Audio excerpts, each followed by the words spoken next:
Welcome to another edition of the Basketball Teacher Podcast.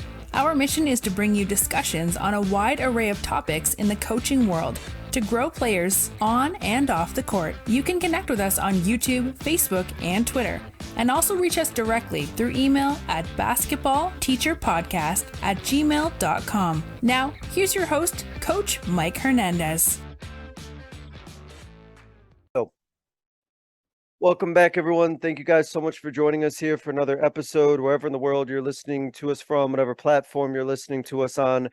Thank you guys for all the support. Thank you for sharing it. Thank you for the emails that you've sent, all the kind messages that you left. It's really great to hear those, and really, really great to hear how much positivity this podcast is bringing you guys as the listeners.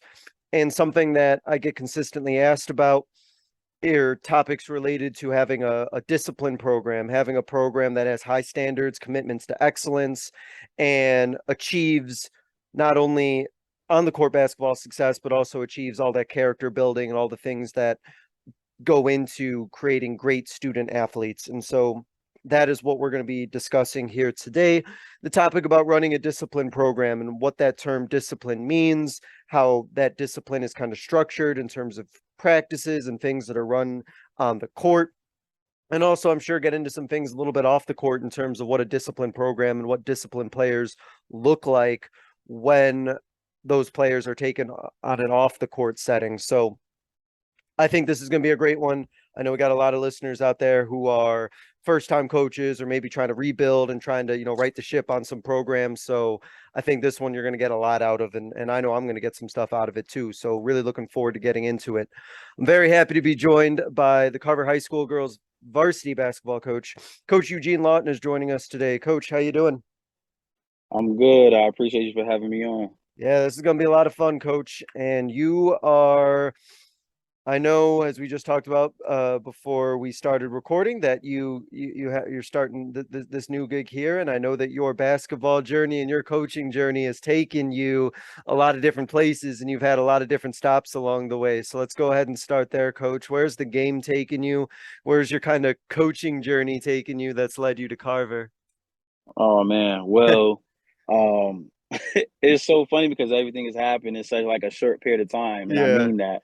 As of last year, November, I retired out of the military, medically retired out of the military after 11 years serving in the Army and the Marine Corps. So that there, you kind of already like, well, that's where I can see where you get the discipline from. But literally probably the day, what was it, October 2nd, I traveled 41 hours out to Olympia, Washington, to be a part of the coaching staff at South Puget Sound Community College as assistant basketball coach. Wow. And so, that ended this past March. And I just kind of felt like I was ready to be the captain of the ship. And so I just kind of applied everywhere. And it just so happened that I was stationed in Fort Bragg. So I was already in North Carolina when I was in the military. And when I got out, I left all the way to Washington, like I said, 41 hours. So as I applied for the boys' job. That's what I applied for the boys' job. And so the other schools, they were sending me like emails. Okay, we decided to go with someone else. And so Carver ended up calling me and telling me, hey, well, we just want to let you know you did get the boys' job, but you left such an impression on us at the interview that we wanted to offer the female job before you posted it. And so I thought about it like probably for a brief second because I had never coached girls. And I just said, yes, I'll do it.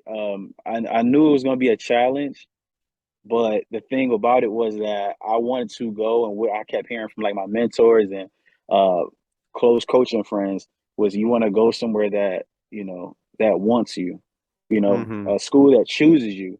And so I felt like this was it. And I end up traveling 41 hours back. And it was pretty, I did some more sightseeing this time, but either way, it was such a man, because I had family death at that. And so I'm trying to get to New York. I'm originally from Rochester, New York. So I'm trying to get there, and I had to do my orientation like within a day or so. So I'm like trying to do orientation, and luckily it was virtual. But either way, I got to the school, and it's been amazing. Like I look forward to it every day. I'm learning. I'm at Carver High School, which is really a inner city school, so it's a different feel.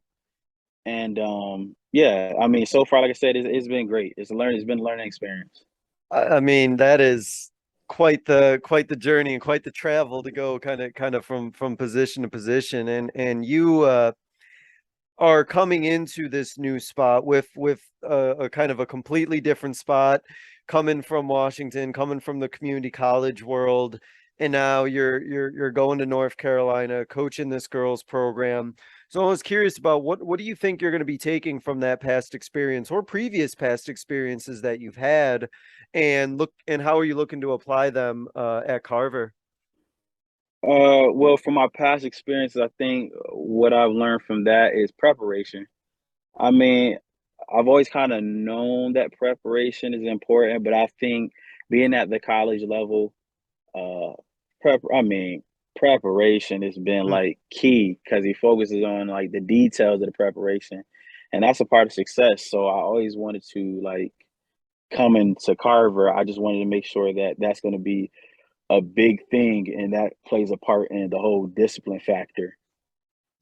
Yeah, absolutely. And how are your thoughts so far as you're kind of getting going with working on the girls side? What are there some things that you've kind of picked up on a little bit just from your workouts, or things that maybe are a little bit different or unexpected, taking on that sort of new role? I've done more teaching Yeah. than like uh I guess if I say coaching, if that kind of makes sense. Like I'm literally Hmm. teaching some of the young ladies how to play basketball because some of them have never played. Oh And wow, yeah. so that's been, that's kind of been a thing. I mean, if I'm explaining it to you, I have to explain it from a sense of I'm dealing with inner city kids where there's a lack, there's a drop in girls participating in Yep. sports.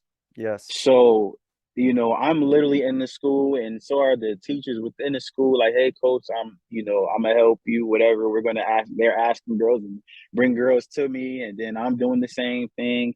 I mean, I have a good core that shows up, and so that's what's made it fun. And then to see some of the girls improve from when they first got there, Hmm. it's just so crazy because I've never done that where I've had to actually teach it from the beginning. When I mean teaching it as for hey, this is the sideline, this is the nail hole, how we're gonna play defense and things like that. Literally just terminologies, and then going to actual walking through and things like that. Like, hey, you have to put the ball on the floor. You can't travel. Just things like I'm literally teaching, Yeah. but it's been very fun, and I've to see the progress is just is it's been amazing. And as somebody who is in and has been in similar situations like that, the one thing that I've always been grateful for is, at least in that situation, I'm not having to have players unlearn bad habits. If they kind of come to me as a blank Right. slate, I don't, there's not as much reteaching. It's like, okay, I can teach you in what I think is the right way, and it's not conflicting with maybe something that somebody else may have taught you before. So that's kind of the nice little part about it. Absolutely. So when it comes to the topic, coach, of running a discipline program, I think that word discipline in and of itself kind of makes a lot of people think a lot of different things, and a lot of different definitions or ideas of what that term discipline means. So let's kind of start with that in the context of a basketball program. When you think of the word discipline, what's kind of your definition of discipline as it relates to like a disciplined basketball program? For me, that would be being available, being Mhm. coachable, and how I feel is your best ability is reliability, being reliable. Mm. So, I mean, like I said, once again, I'm at an inner city school, a public school, where these kids are coming from different situations, and so they want and need somebody to hold them accountable. And so that's what I've seen literally from the experience I've had here since I've been here at Carver. Um, they respond to it in a positive manner. And I think that's just from me being able to tap in or meeting them where they're at. And then from there, showing them, hey, this is wrong, this is right. Prime example, hey, if we're starting at 4. We're not walking in at 4. We're starting at 4. And so if they've gotten that, they've gotten used to that. And so they understand that, hey, he's about, when he says this, then this is what it is. And it's carried over into, school, like I say, being accountable. Some of them, they miss school for whatever reasons. Like they literally, you have these teenagers that have to work to Yep. pay bills or to help parents pay bills. And they'll text me like, hey, coach, I won't be at work. When I tell you the first conversation I probably have with them, and I told them, hey, you need to let me know if you're not going to make it beforehand. At first, they didn't, and then it started to get to the point where, okay, Coach Have is running. There's consequences. There's consequences, and I would explain it. Kids Sure. nowadays, they want to know the why. So with me giving them the why, they have understanding, and then with that, they start to fall in. They start to understand and fall in place, and they understand what I mean about discipline and being available, grades, being in class on time, not being late, not none of those things, missing class, because that's what I'm dealing with here. Mm-hmm. Kids that weren't coming to school on a daily basis last year. I mean, they're already telling me they're doing things that they weren't doing last year. So with that, I'm excited for it, and I can see with their whole attitude and their approach when it comes to stepping in the gym that they're understanding that, hey, we're going to be spot on. We're going to dot our I's and cross our T's. And so I think it's more like I said, being available, being coachable, and I think with that, everything else falls in place. I mean, as for fun and everything like that. Well, it sounds like you're in a situation that I know I've been in before, and definitely in my teaching experience, maybe more so than my coaching experience, right? Which is players and maybe not necessarily understanding what it means to be a part of like a team. Maybe they've never had that structure kind of put in place, or as you mentioned, right, there might be a lot of other things going on in their life or other things that they're doing that, they never really got maybe had somebody who's really kind of held them like accountable or held them to like a certain standard or was even aware that there was a standard to be held to. And I Mm. imagine, and I'll let you speak to this, that even that had to have been, probably a learning experience for them, right? To even understand maybe what it's like to be a part of like a program and what it means to be a part of a team and all like the different things that go into that. Absolutely. I mean, that was one of the things. Like I said, first conversations. I've they've already told me that they're doing things that they weren't doing last year, and so last year they didn't win any games. Ooh. Yeah, So yeah, okay. so with that, I really didn't need that to have me do what I'm doing now. I already had it in my mind as to how I wanted to run my team, but I was blessed enough to, have the experiences that I had. Like in high school, I won two sectional championships, in basketball. So, and I've coached guys that are playing Division 1 basketball now. And it's just been a blessing for me to have that experience to where I could carry it over to Carver and I could actually give that to the girls because I believe in them. I completely believe in them because they continue to show up. And every time they step through the door, it tells me that they're committed to being better than last year. Um, I mean, I've There, asked, like I said, what? I was just gonna say, there's nothing maybe easier to get some buy-in than say like, hey, you won 0 games last year, so I bet if we try it my way, it's not gonna get any worse, right? Right, right. So, like I said, it's been a blessing. I mean, I've asked them when they feel like, hey, this is too much. Hey, listen, how did you feel last year after that game? And then it kind of ceased from there. The complaining it kind of stops from there. And I also give them like these incentives because everybody likes an incentive. You know, as for I was a recruiting coordinator out at South Puget Sound. So with that, it's kind of helped me as well with having some people come in. I'm having some coaches come in and everything like that and speak to them. And these are things that they didn't have, so they had nothing to look forward to. And Yeah. so with that, it just really, I think, gives them more purpose, or gives them purpose. Yeah, and just to go on with that, it sounds like in this particular situation, there's with you and some of the other adults that you mentioned, there seems to be a lot more investment like in the player and in the person themselves. And I imagine that when players, especially if they come from maybe more difficult home situations, when they have an adult who's like willing to invest in them and care about them as a person. I can speak from my experience, and you may feel the same way. For some of them, this may be, they might not have too many of those adults who they actually truly feel care about them, and it's really eye opening. I imagine for some of them to be like, wow, like this person's holding me accountable because they actually like care about me and see the potential in me, and unfortunately, we do come across players who maybe just don't have those people at home or enough of those people at home who do that for them.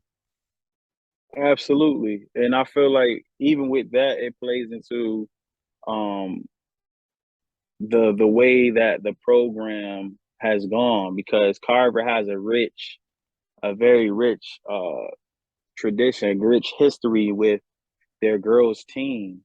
Um, they've won what, two state chips. One was a runner up, and I mean they have a player that's a legend. You can't even mention Carver sports without mentioning Portia Jones, who ended up going to Wake Forest, and she did her thing at Wake Forest. I mean, Carver's had some WNBA players, and so with that, now I'm trying to involve everybody. The past Hmm. to the alumni to come back, because I am very invested in bringing back that history and brushing off the dust from that history, I should say.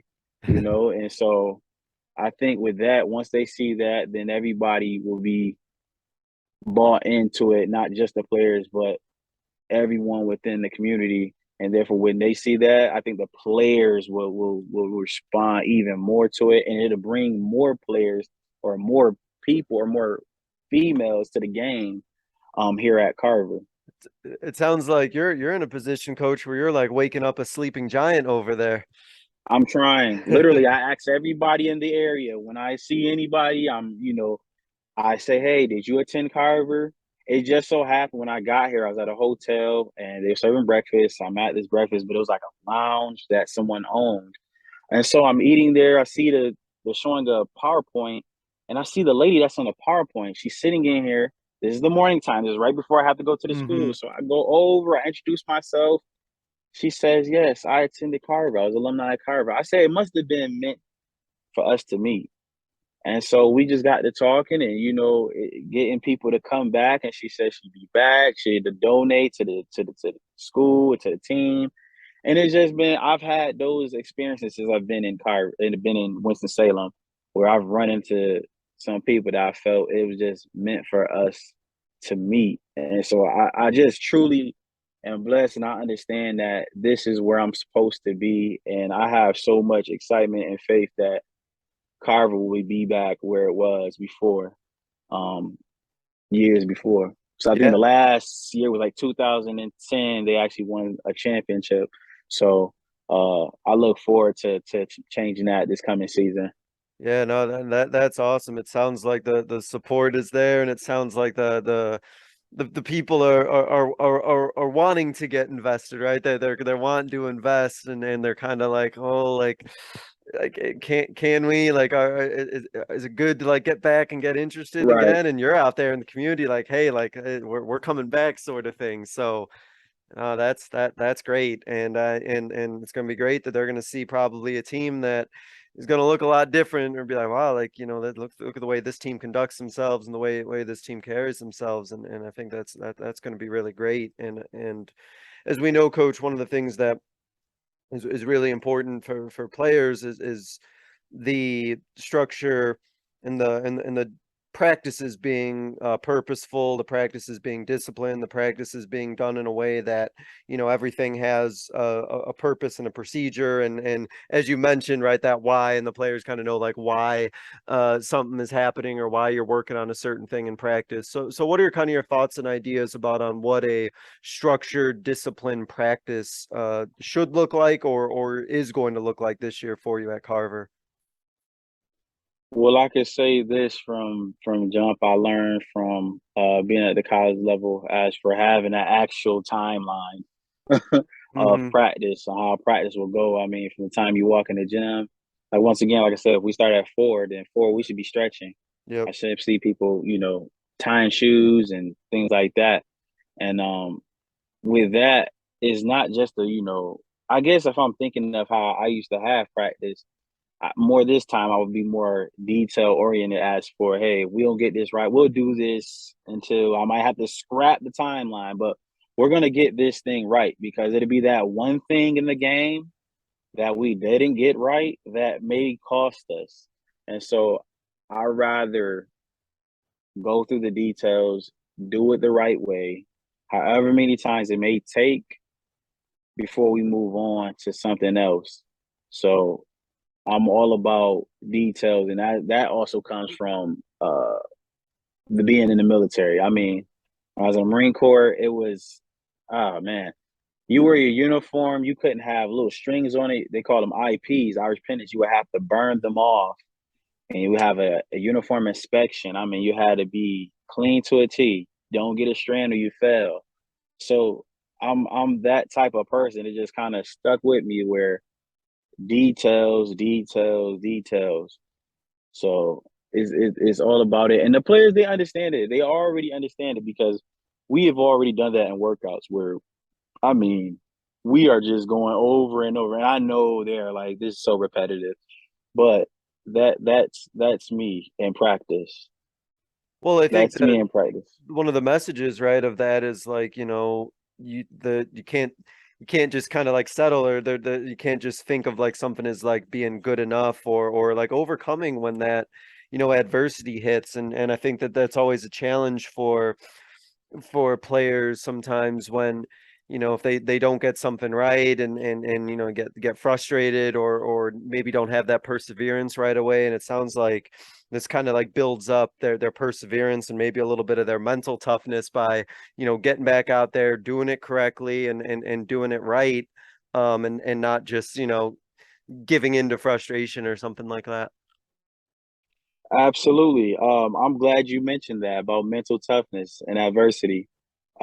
Because I do this little drill. I do this drill, the shooting drill, and I've been doing it for a while now.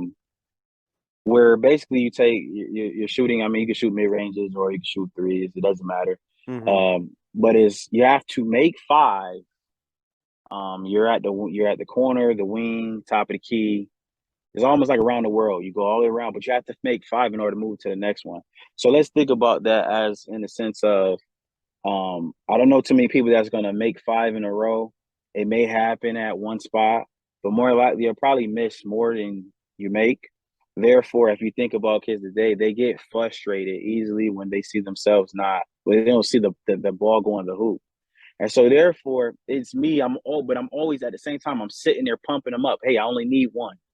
We only need one. You only need one to get Mm-hmm. you started. And so with that, it's like that mental thing of let me not worry about the misses. Let me fight it because what's gonna end up happening is those misses, your legs gonna start burning, your arms gonna start burning. And so I've seen it where some of them they couldn't even they get to the top of the key and that's about it. They didn't burned out. But I try to encourage them. You only need one. Trying to get them mentally used to adversity, being able to endure it, get through it, and keep playing. And I tell this every drill, whether they end up stopping because they lost the ball, I say, listen, I need you to keep playing. Make the official blow the whistle a little louder. I want you to keep playing. So it's just trying to get these, once again, these repetitions and things like that. And I think the more they do it, it'll just be kind of like how do I say, not a routine, but it's automatic. It's automatic. And when that adversity hits, it's like, okay, we've been here before. Like I've been here. I can deal with this. And I think that's the biggest thing, especially for young, not just women, but young kids, teenagers in general nowadays, just being mentally tough. And so I try to encourage them, and I do put them through things like that, like these rigorous things, but really taps into them mentally.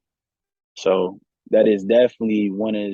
I mean, I wish one of them were here. I'm pretty sure they would tell you, yeah, coaches make us do this all the time, and I'm sure they get upset, but they don't say anything. They fight through it, and so I mean, I'm always, like I said, they amaze me every single time.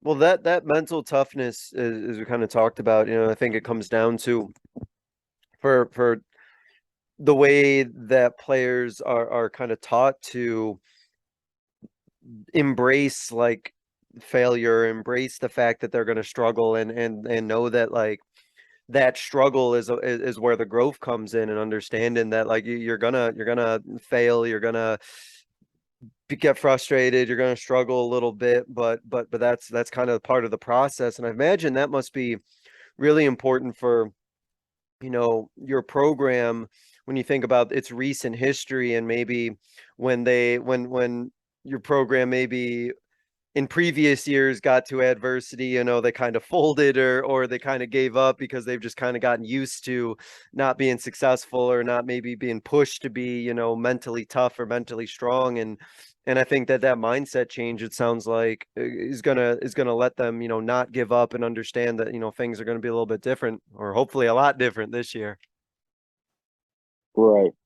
I mean, once again, I go back to, and I try not to talk to them about the previous season, Mm-hmm. because it's just that, it's the past. But at the same time, the returners, um, I know how they felt, because they when I spoke to them initially, I say, tell me about last year. And they told me, and it's just something I could tell that it's not something they want to deal with again. So Yeah. I try to give them every single challenge anytime they step in the gym, just so they're prepared. And I think with that, it makes me feel like we'll be okay.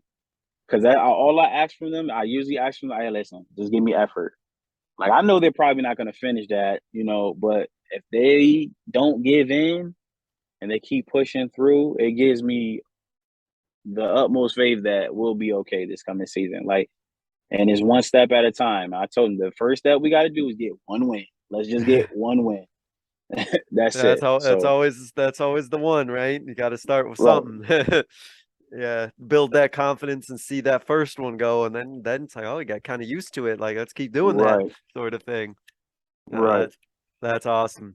So when you think about with this group in particular, and you can also obviously speak to experiences you've had in the past, when it comes to what you like to run offensively and defensively as a coach, what role does kind of discipline come in when you think about like what your offensive and defensive type schemes are going to be? I definitely want to speak on experience as for the college level.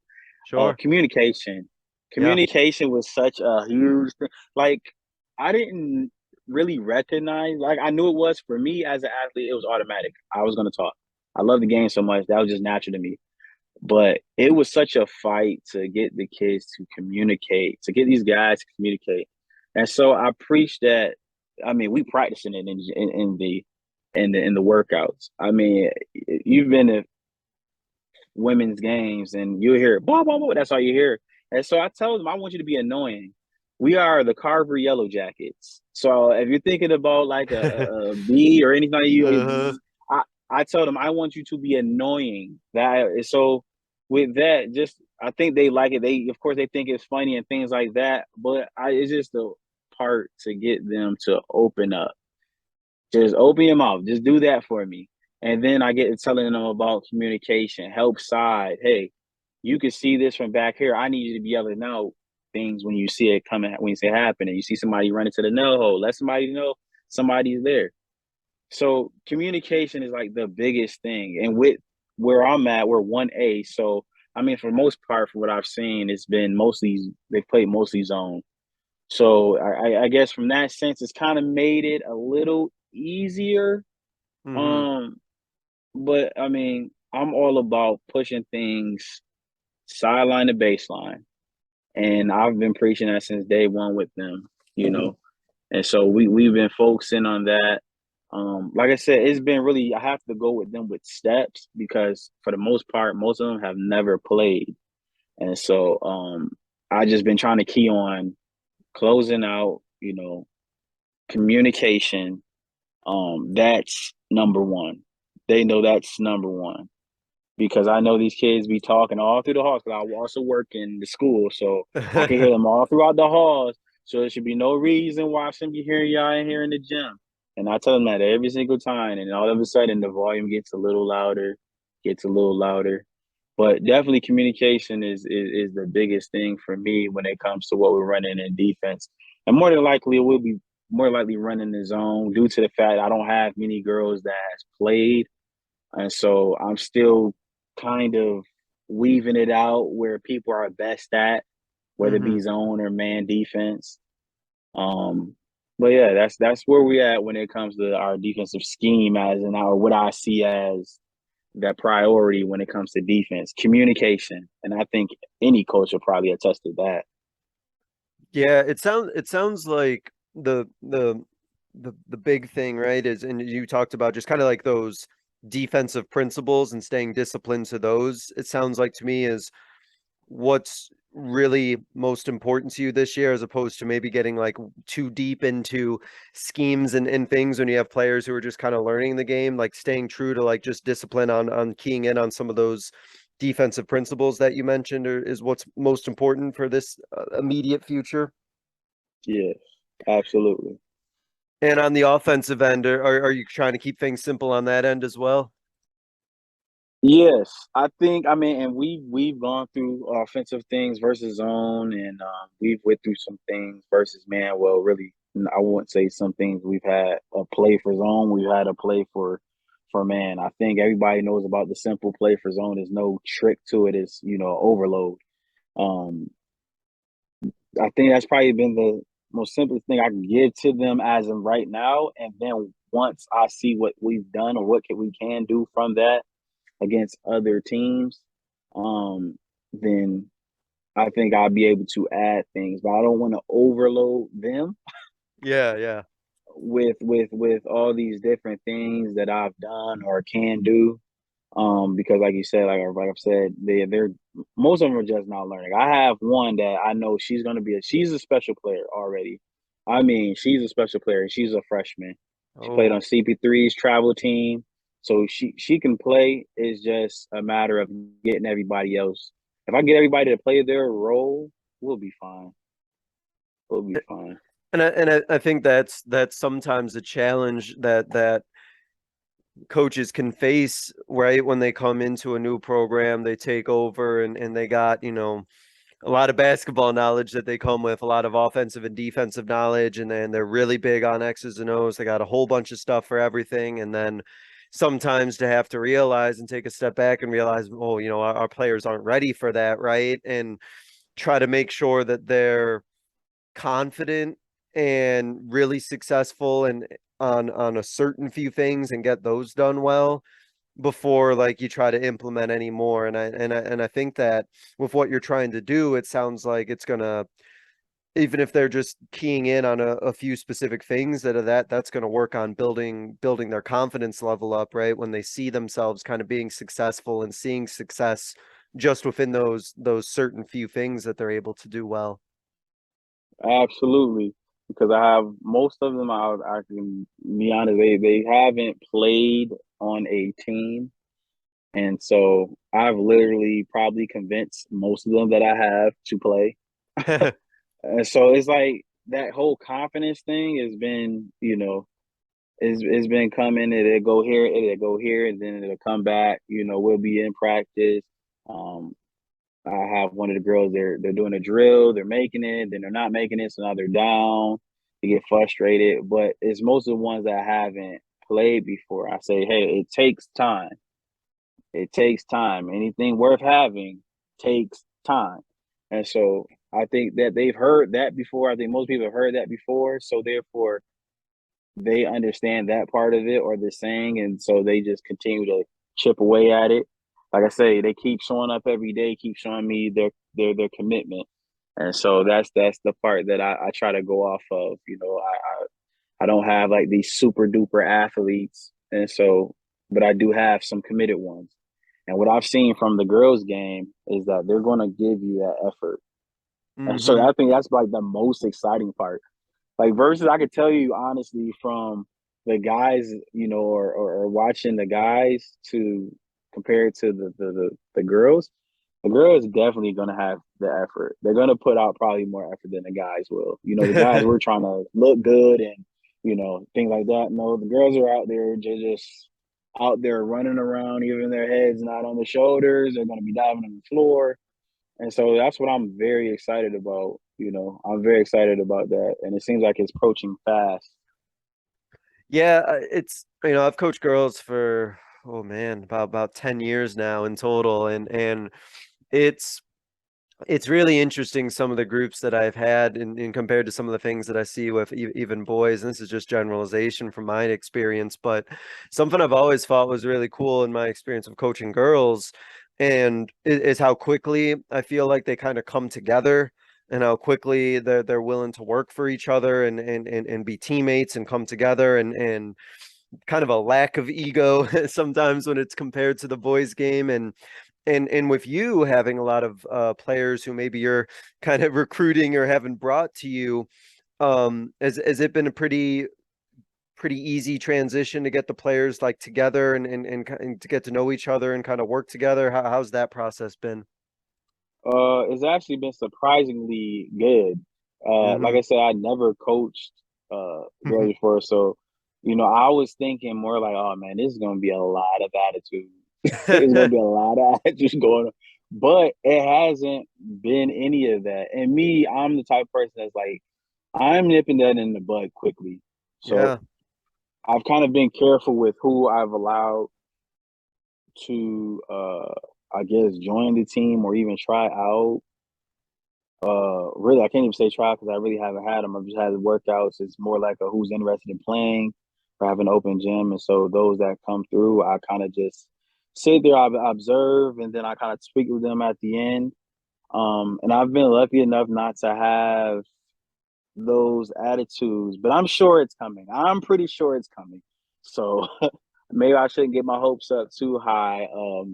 But I think that's probably been the blessing of it all. I haven't had, those type of issues Well, with attitude. you also kind of have that situation, right, where you got players who doesn't sound like there's any like one player who maybe has like a really big ego or feels necessarily like they run the program or they run the team or things like that. It sounds like you're in a spot where like they all want to get better, right? They're all bought into wanting to either improve or learn the game or just be in a position to be successful that nobody, it sounds like, is really trying to say like, oh, this is this is my team and we've always done things this way and I've always been this player and so like this is how things should be. It sounds like they're ready for the future and they're ready for things to be different and they're kind of willing to give up that ego a little bit so far. I think so. I think so. Also I've had, I've asked everyone what they wanted to do as for going to college, if they wanted to Mm-hmm. play college basketball, what they wanted to major in. And I think everybody also recognized uh, who is the top player, And so I try to have real conversations. These kids are doing everything, not saying them per se, but those that they're around, maybe they are doing these things, they're old enough to where I can have a real conversation with them, like, hey, these are the things that you need to work on. Yeah. Um, and they're very receptive of it. I haven't had anybody that's kind of pushed back, like, no, that's not. I'm better than what you're telling me, or something like that. It's never. I haven't had that. So with everyone has put their ego to the side, and I think that everybody does want to be better because that there's like a dark cloud over the program right now because of the last few years of not winning. So everybody's ready to change that, and I think we're going in the right direction with it. Yeah, you're probably not going to have a lot of players talk about, all of their personal success or accomplishments, or want to No, say that they were the leader of last year or anything like that. no. They probably don't want to associate too much of that. That's kind of a funny way to think Mm-mm. about it. Like, no, not gonna get. I didn't lead any of that last year. That's funny.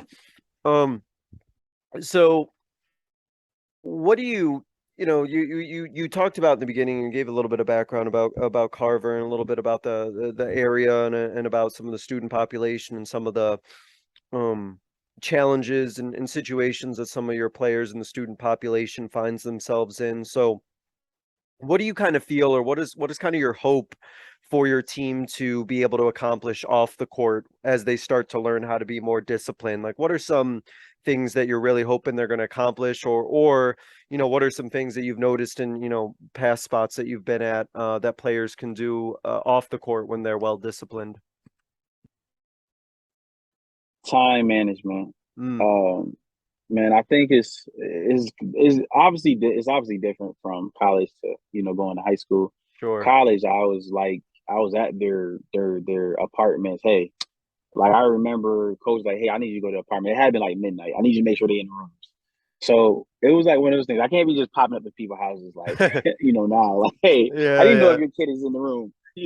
But yeah. I think with this is more like a time management. At first, I had set up something where I was asking people about grades, and I have one of my athletes. She's just like I feel like she's like an academic guru, and so I was like, well, you know what? We're gonna have study halls because in college you're gonna end up having study halls. So I'm like, well, let's kind of make this kind of like get you used to a college setting. We're gonna all have study hall together.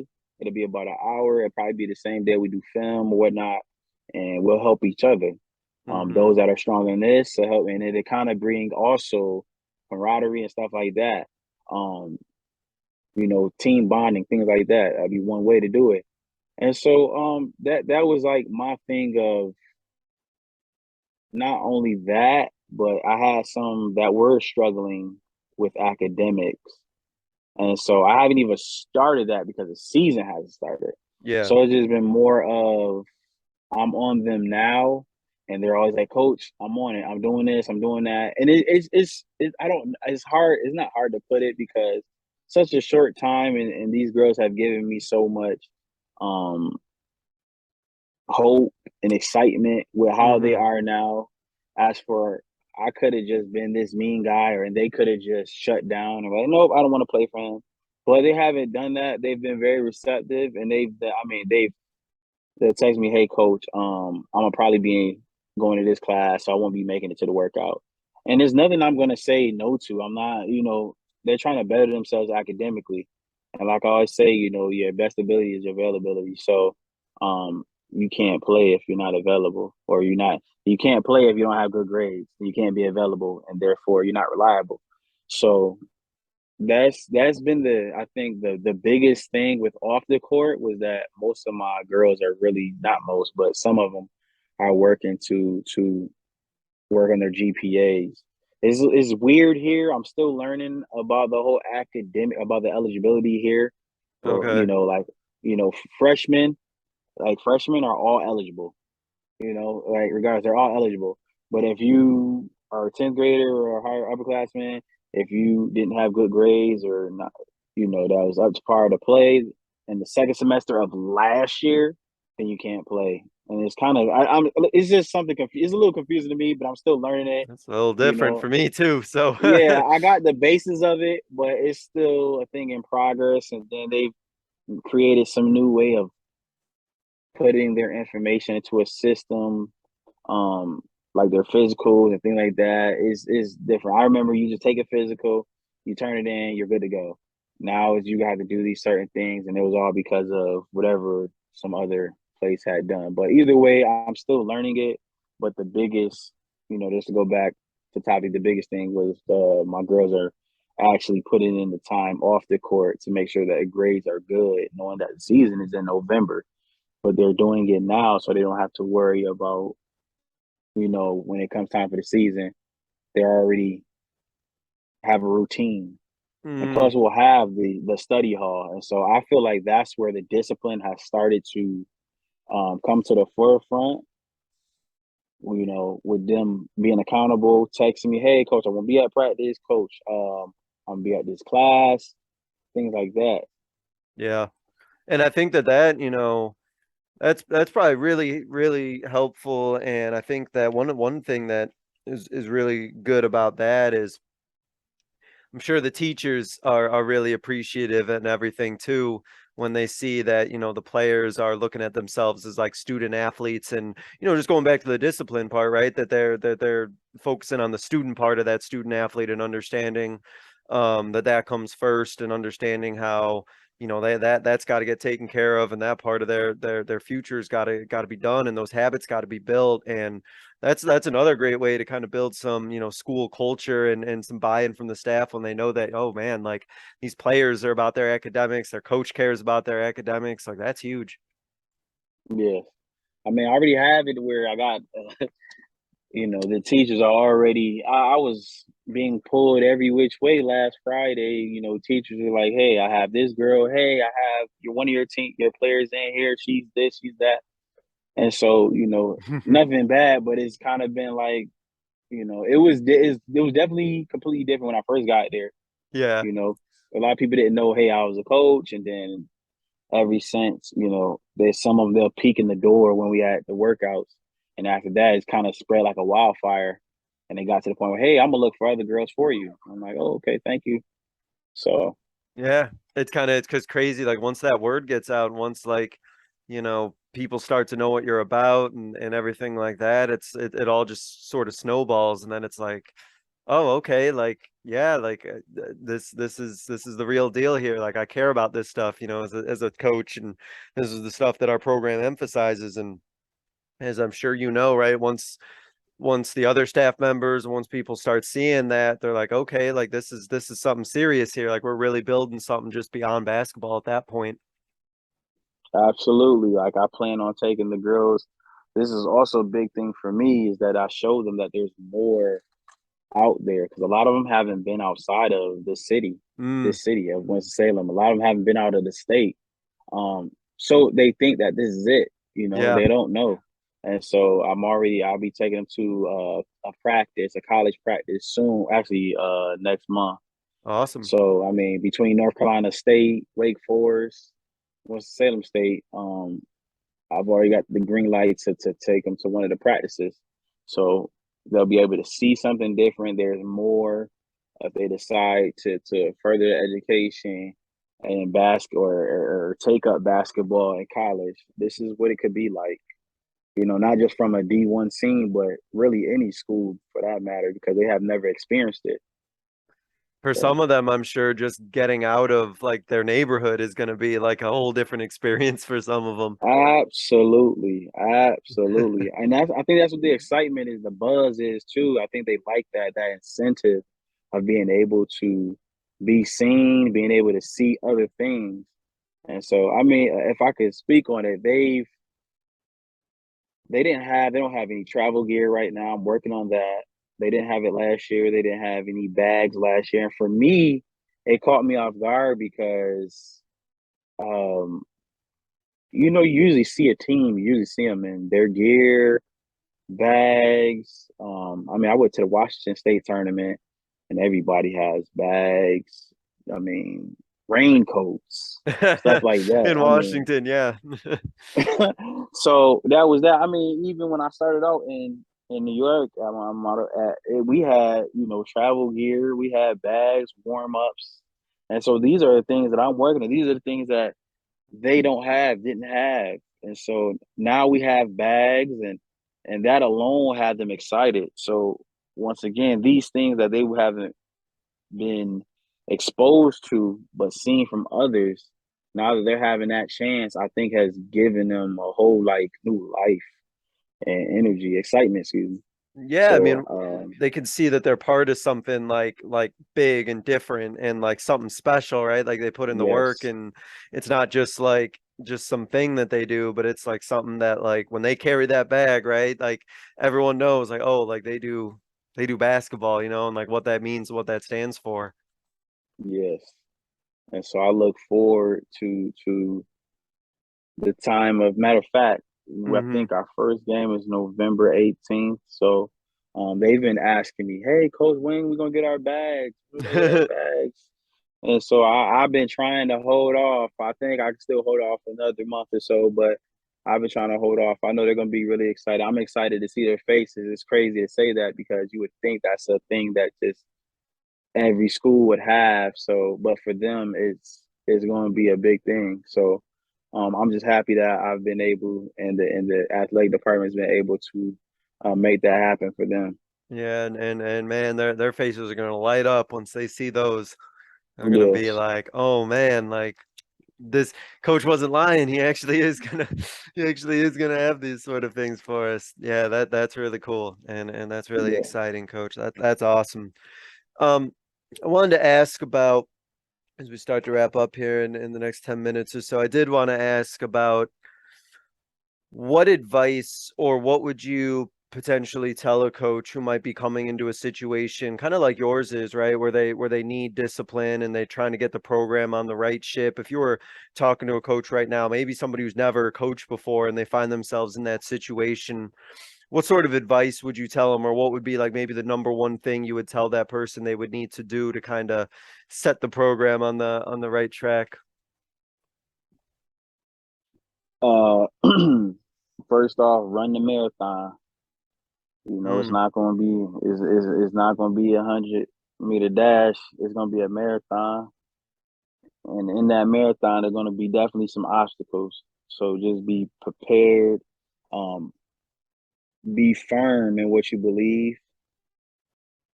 Um, so it's really those two things that I kind of go off of: being firm in what I believe and knowing that it's not going to all happen right away. You know, but if you chipping away at it, then eventually, you know what you're trying to create, it'll smooth itself out eventually, and you'll be able to see the results of your work. and I think sometimes that gets difficult when you come in, right, and you want to have like immediate changes and you make immediate Yeah, changes, right, but then you also want like immediate results. And then I know I've talked to coaches before who've, they mentioned about how it's like, yeah, I got to remember that if I'm trying to change a culture that's been, a certain way for years and years and years, it's going to probably take me more than a couple months to completely change everything and get everything, completely done in a couple months. So, that part that you said about, it's a marathon and um, as I'm sure right, there's going to probably be times that like your vision or your ideals are going to be tested a little bit, or people are going to have questions, or people are going to wonder about certain things and kind of maybe challenge them a little bit. And like you as a coach, right, you got to stay disciplined to your own ideals and the own things you believe when those things get tested. absolutely. I mean, I've already heard it. I've heard it. You know, it started with like I know there's a lack of participation amongst the females, and so that was the biggest thing because they ended, I think, last year with 6 players. Oh But it man. wasn't my, but that wasn't my worry. But it was so crazy because when I watched them, they gave the effort that's all you could ask for. Yep. That's all you could ask for. And so I was more excited. I say if I have 6, that's gonna give me that effort. It'd be hard to just be like I couldn't really be upset. I know we'll win. That was just my mindset. Like I know we'll win. If I can have that effort, I know we'll win. But that was just really kind of the biggest thing that I was hearing around, just like, and then you would hear like, okay, well, you got to play against these guys. You got to play against these guys. When I went to scheduling, I'm like, I'm not worried about that. Yeah. By this time, I've kind of seen what I have.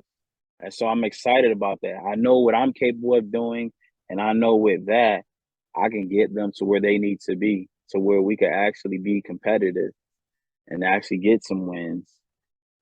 So like I said, I keep telling them the first thing we got to it's the win. That's the first thing. Let's work on the first goal. That's it. Let's get Yeah. one win. And then once you get that first one, it's like it's a pretty good feeling. You kind of want to repeat that a little bit, and then you Right. kind of want to keep that going. And I think that that's one of those things where, you know, the once they see that, you know, then they're really gonna, it's like they're bought in, and I know they're gonna be with your program, and then but it's almost gonna be right like that much more once that first victory comes. Then it's gonna be like, Right. oh, like this is what winning feels like. This is what success is like. Like, okay. Like, yeah. And that's definitely what I've been thinking. Like, I can't wait for them to get that first win. Like, I really can't, Mm-hmm. you know. And I just been like, I don't know. It's almost like been a replay. Ask for them getting that first win. What did it be like? You know, I would at the when I was at the college, my good friend, mentor, he was the head coach, and he had got his first collegiate win as a head coach, and it was amazing. It was amazing. It was emotional. It was amazing. I mean, we got the video of, you know, we didn't poured out them in water once we got to the locker room. Yeah. I mean, it was a ball. So, you know, it wasn't a championship, but it felt like one. You Oh, know, yeah. it was an accomplishment. So I look forward to it. It's definitely a replay that I have in my head every day. And I just try to keep them grinding, just keep grinding, you know, never settling. And so I think it's that mindset. Once they get that mindset, that work ethic, which they are getting, they have, some of them have it already. Um, and then they'll be able to see those results. To see their faces is just going to be, on that day, it's going to be amazing. And then yeah, I just like imagine like you get that win, and then the next day of practice it's like, okay, well, we got that done. So Back to now work. here we keep going. And now, you Yeah, know, it's like back to that's work. just the start, right? We're just getting going after that point. And that now that's Absolutely. awesome. That's wonderful. So um I'm gonna have one last question before we hit our concluding segments. I feel like I wouldn't be doing a good job unless I asked you this. And I know you touched on it earlier, but what is it you take from uh I'm sure there's many things, but what are some of the things you bring in from your military background that you think are just super important and help with that discipline piece? What discipline aspects are you able to kind of take from the military and be able to kind of put them into a high school girls basketball program setting? Dealing with adversity, being adapting and overcoming. That's Mm, like the biggest thing, you know. In the military, everybody knows you deal with so many different things, and you're trained, and you're supposed to, you know, regardless of what you may have going on, you still have to, you know, go and do what's asked of you to complete the mission. And mhm, so with that, I try to give that to my girls. And I think the best way, or the way, not maybe not the best way, but the way that I go about it, one of them is like the drill I was telling you. Hey, your body's gonna get tired. I know this. And I would do this thing where they'll miss. Say they make one and they'll miss, like I'll be literally yelling out one. You know, like you're stuck at one.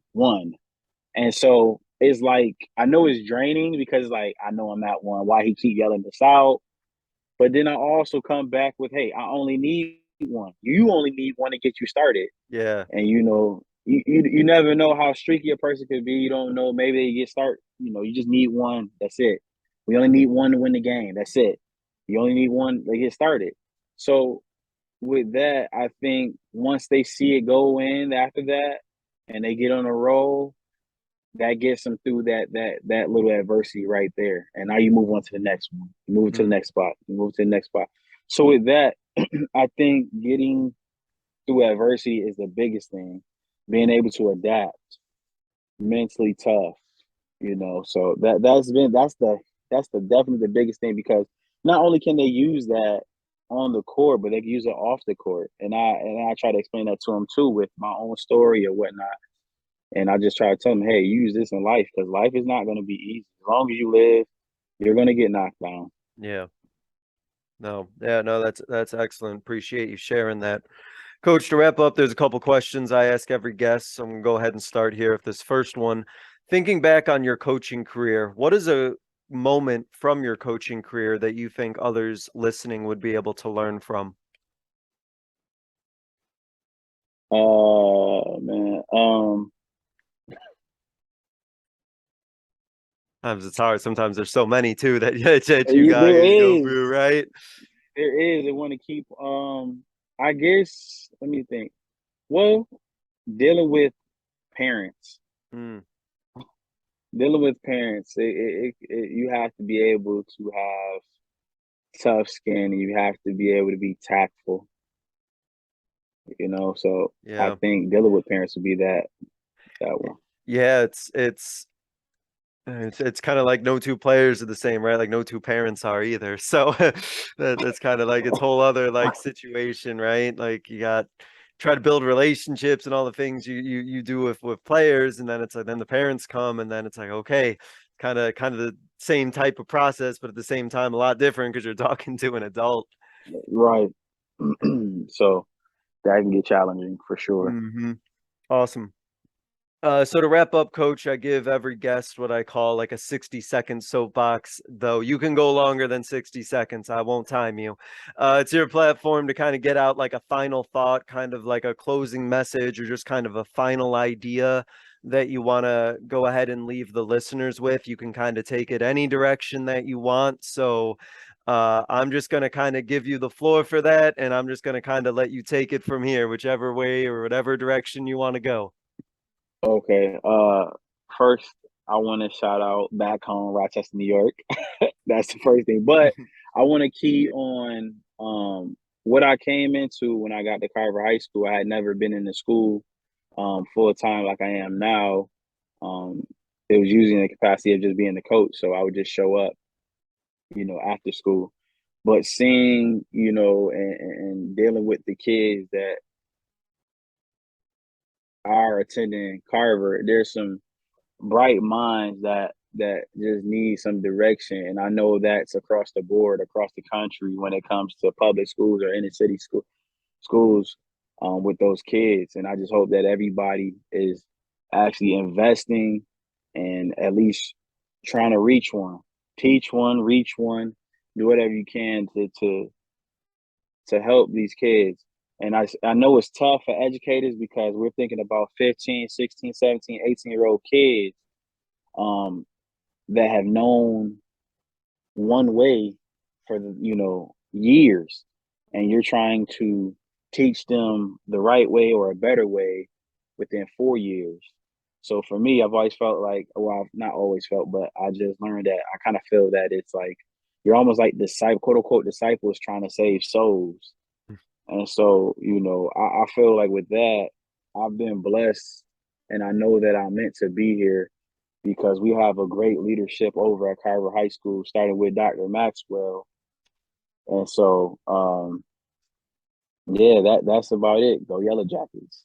Awesome. Coach, I appreciate you coming to talk about discipline, talk about your program, talk about the expectations that you got coming up this year for Carver. It sounds like I mentioned, you're waking up a sleeping giant there, and I don't know if the area is going to be quite ready for what you got going on, but they're going to learn and they're going to see what all the cool things that you got going on. So really, really excited to kind of follow along with that journey, especially when that first win comes along. So that's going to be a lot of fun. Coach Lawton, thank you so much for joining us, and best of luck this upcoming season. It's been a pleasure.